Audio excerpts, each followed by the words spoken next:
bureaus of missing persons in every city in the world list thousands of odd and unexplained disappearances. But in the literature of psychic phenomena, there are two sudden appearances that are perhaps as strange and as perplexing as anything that ever happened on this earth. One of them occurred in the town of Chico, in California's Sacramento Valley. The date was March 17th, 1922. It began with something as commonplace and as ordinary as these pieces of granite, sandstone, marble, shale, quartz. Ordinary pieces of rock and stone. Or are they? Yes, sir, that'll be in this week's paper. We're printing it up tonight. Just as soon as... Just a minute, Mr. Sharp. Harry!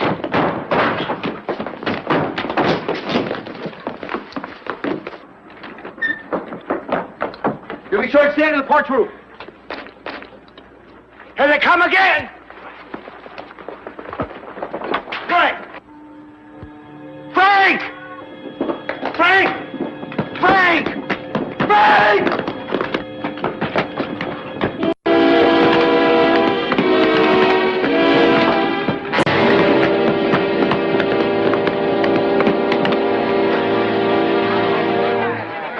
Guess that's it for today. Is he all right? I think he's just knocked out. Like the others. They're warm. Right on schedule, 3 o'clock. We'd better get him over to Doc Stanley. Oh, my goodness. Mr. Stroud, please forgive me. Mr. Stroud?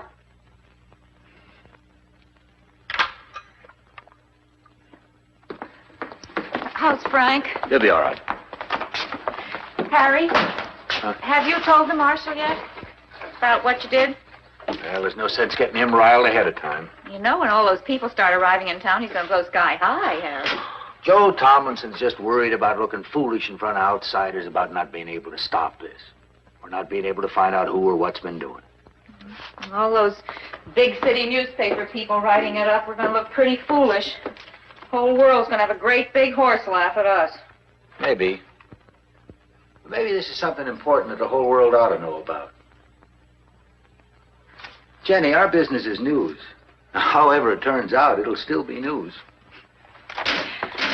Are you going to meet them? 2:30 tomorrow. Joe Tomlinson won't like it. Joe Tomlinson doesn't like anything.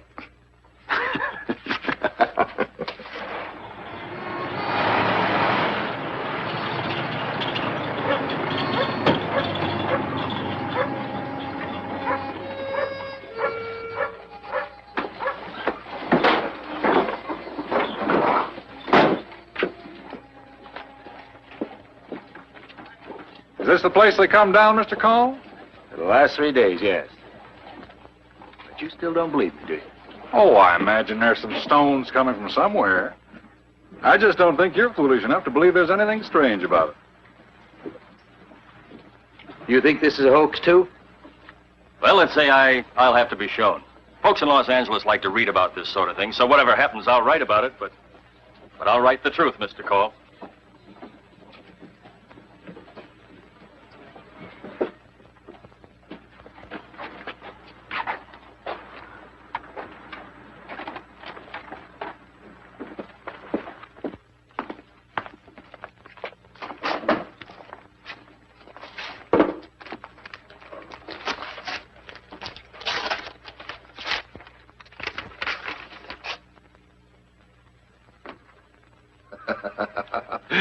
Very good, Mr. Cole.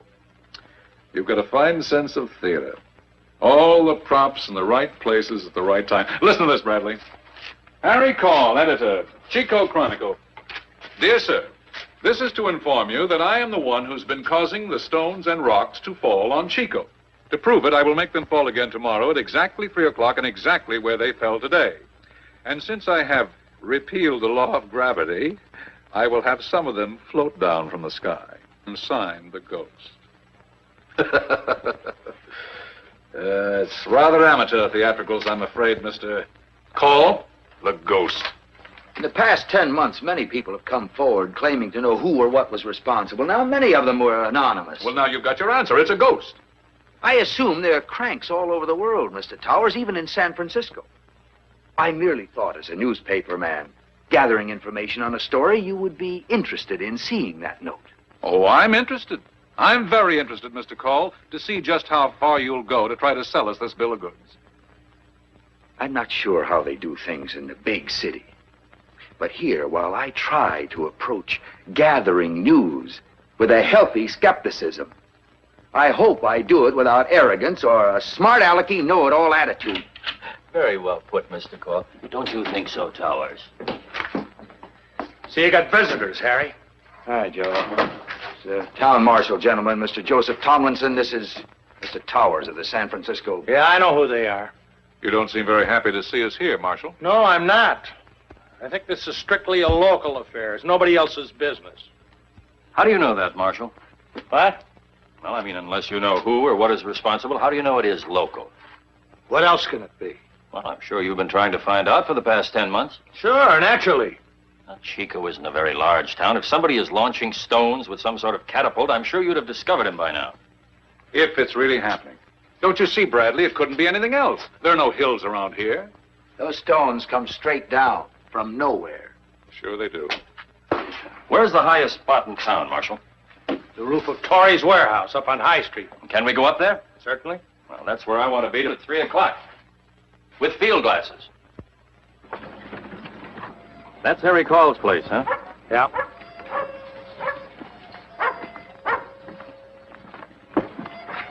And the stones have fallen there for the last 3 days, huh? Right in it. Mm-hmm.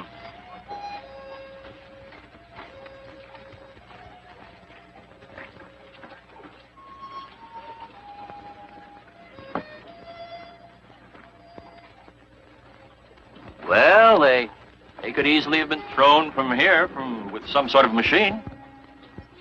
Couldn't they?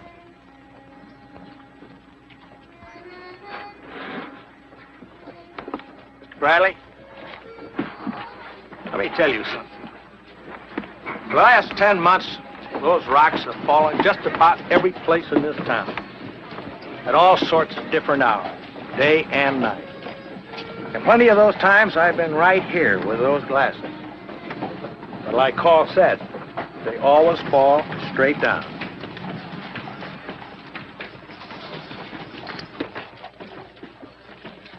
It's almost 3 o'clock, Mr. Towers. Just a minute or so by my watch. Well, at least come in under the porch roof. No, sir. This I want to see from beginning to end. There. There, Mr. Bradley, a little more to your left. Up there.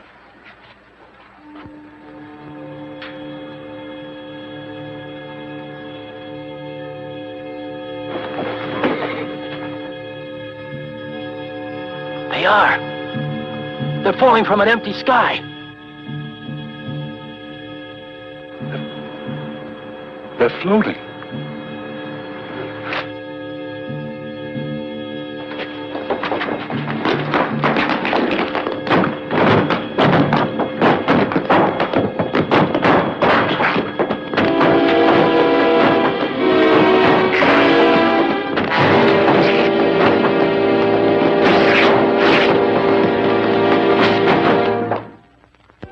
The man who wrote this note and signed himself the Ghost was never heard from again.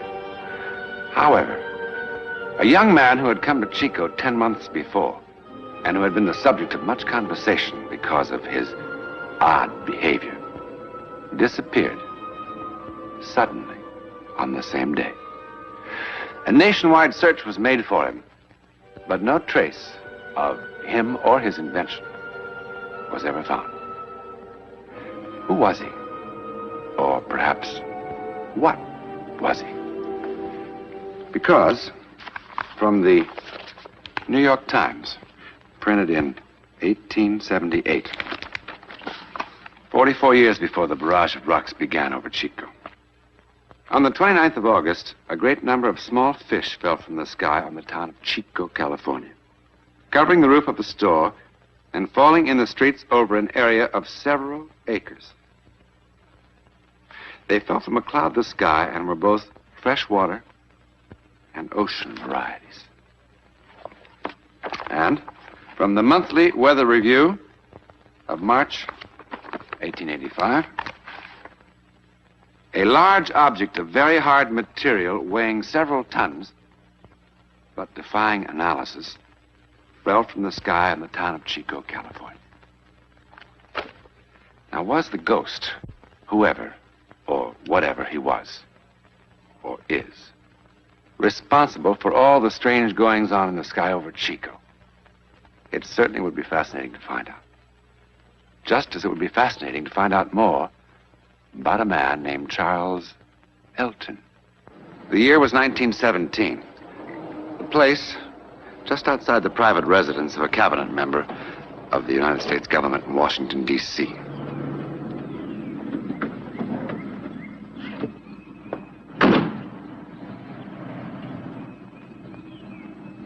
Charles Elton, if that really was his name, chose to make an appearance here in a most unorthodox manner. But then he proved to be a most unorthodox individual.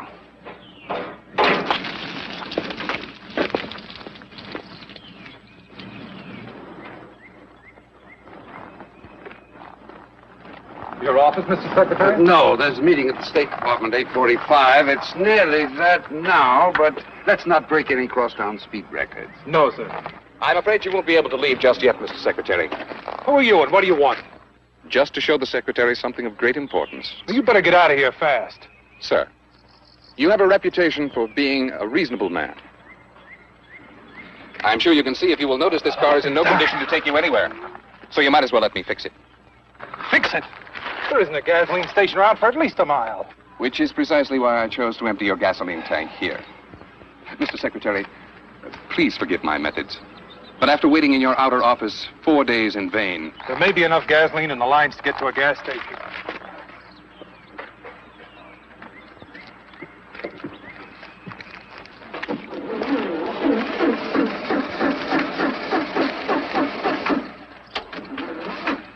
Carter, you'd best go and telephone for a taxicab. Maybe I better call the police. No, I'll be all right. Yes, sir. I thought your face was familiar. Excuse me, sir. Where are you going? Just to get your garden hose. Hose?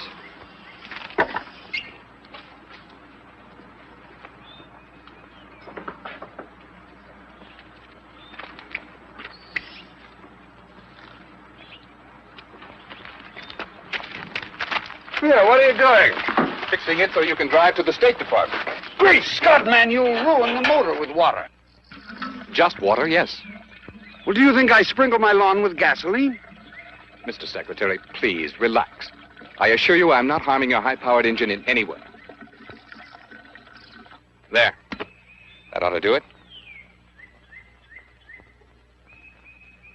There's the little beauty.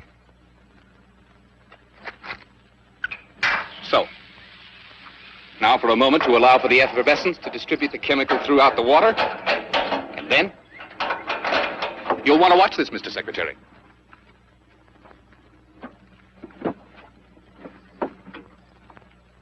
I pump it to get some of my mixture up into the carburetor.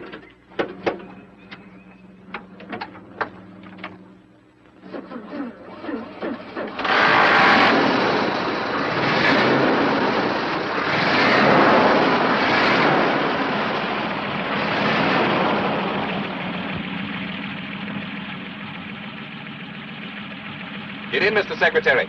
I'll have you at the State Department in 3 minutes. I'm a very careful driver, sir. Where did you get the gasoline, Mr. Secretary? Oh, from the garden hose. Naturally. Pardon, sir? Cancel the taxi cab. Yes, sir.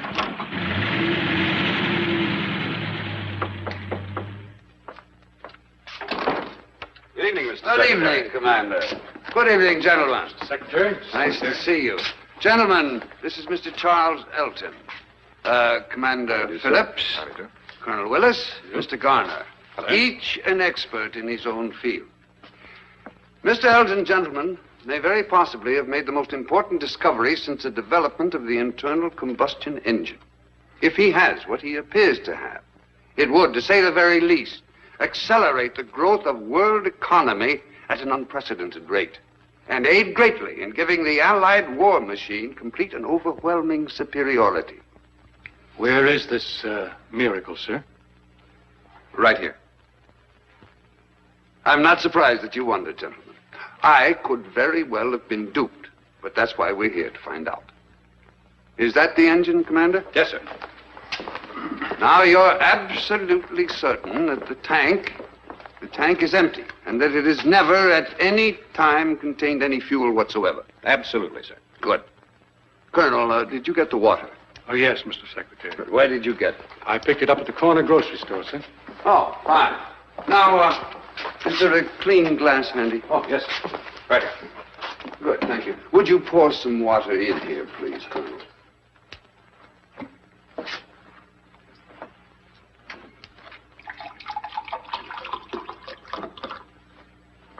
Colonel, have a drink.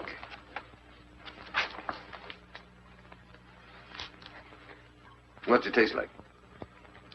Like water, sir. Just plain, ordinary water, nothing added? I'm sorry to say not, as far as I can tell. Mr. Garner.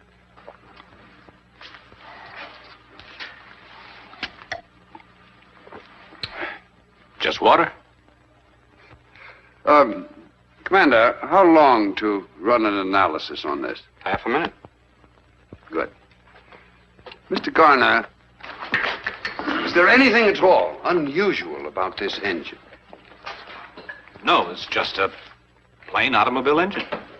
Mm-hmm. Commander? I can tell better after they sit a while, sir. But so far, it's just good old H2O. Fine.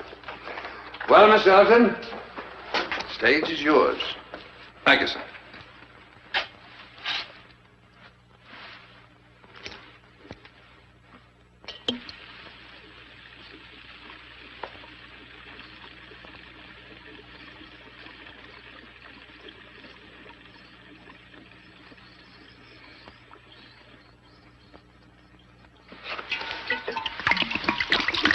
What are you doing? Just protecting myself, Mr. Secretary.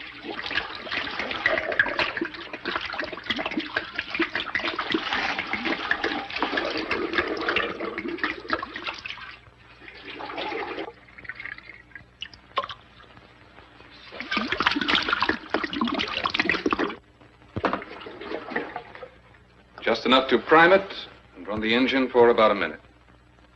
One provision, Mr. Secretary. Yes? You must permit me to consume every drop of the fuel. Well, sir, all the elements I use can be found on this planet. And perhaps some very clever chemist, after some hard work, might succeed in making an analysis. Then I would no longer have a secret, would I? And therefore nothing to sell. Yes, I see what you mean. Very well, you have my word.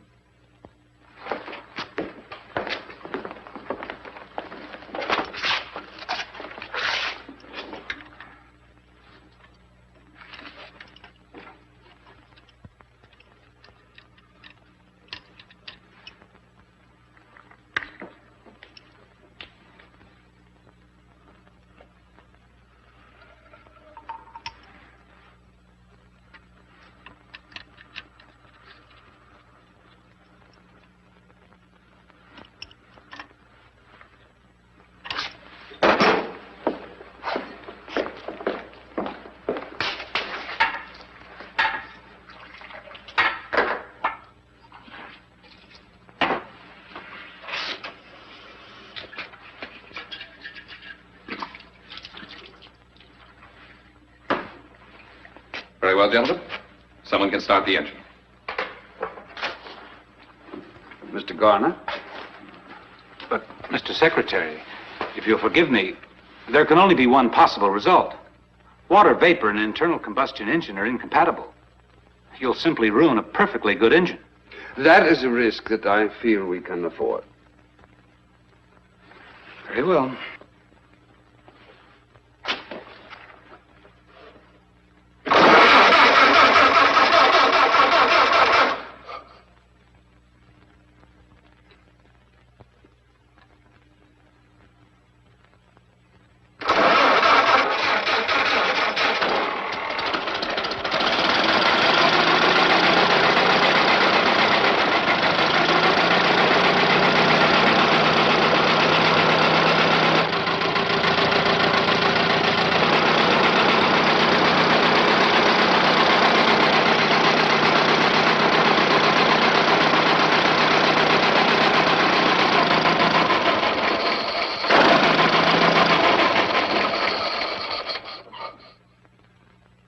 gentlemen, what do you say?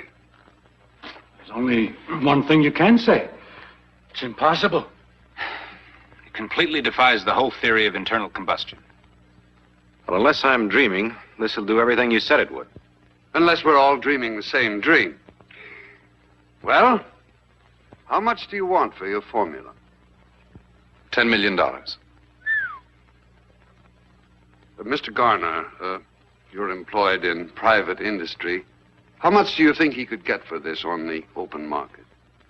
Well, if it's what it seems to be, and can be produced cheaply, I guess there is no ceiling.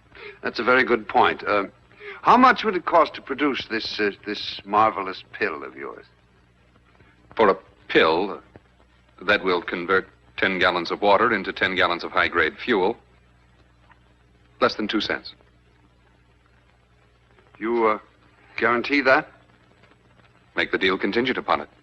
That's fair enough. I, of course, can't commit our government to a project of this magnitude on my own responsibility, but, well, I feel certain that we'll have no difficulty in getting what you want. Now, if you wouldn't mind just waiting in the other room for a moment, there's some things I'd like to discuss with these gentlemen. Not at all. I'll be with you in a very few moments. Take your time, Mr. Secretary. Well, gentlemen, I'm not an expert on these matters. I leave that to you, but I know I'd hate to present this matter to the president and have it explode in my face. Well, nobody's an expert on that stuff, except your Mr. Elton. You took every possible precaution, sir. I know one thing. There was no drop of fuel of any kind in that engine until he poured his mixture in. Mr. Garner, you're a very cautious man. Would you care to express an opinion? Man enough to be a complete fool to believe what we just saw. But I believe it. There's no other choice. Well, gentlemen, that's good enough for me. Mr. Elton, I'm glad to... Mr. Elton? Mr. Elton! He's gone. And he was gone. He had completely vanished. The FBI and the Secret Service for many, many months searched for Charles Elton. They checked every hotel and rooming house in Washington. They interviewed every Charles Elton in America. They took his fingerprints from the laboratory, and they checked them and compared them against every conceivable source. But not one shred of evidence was ever found to prove that such a man even existed. And of course, to this day, no one can even imagine how he managed to make gasoline from water. His secret, like the secret of the ghost who worked his magic in Chico, California, continues to elude our best scientific minds. We may never discover who these men were. Where are they?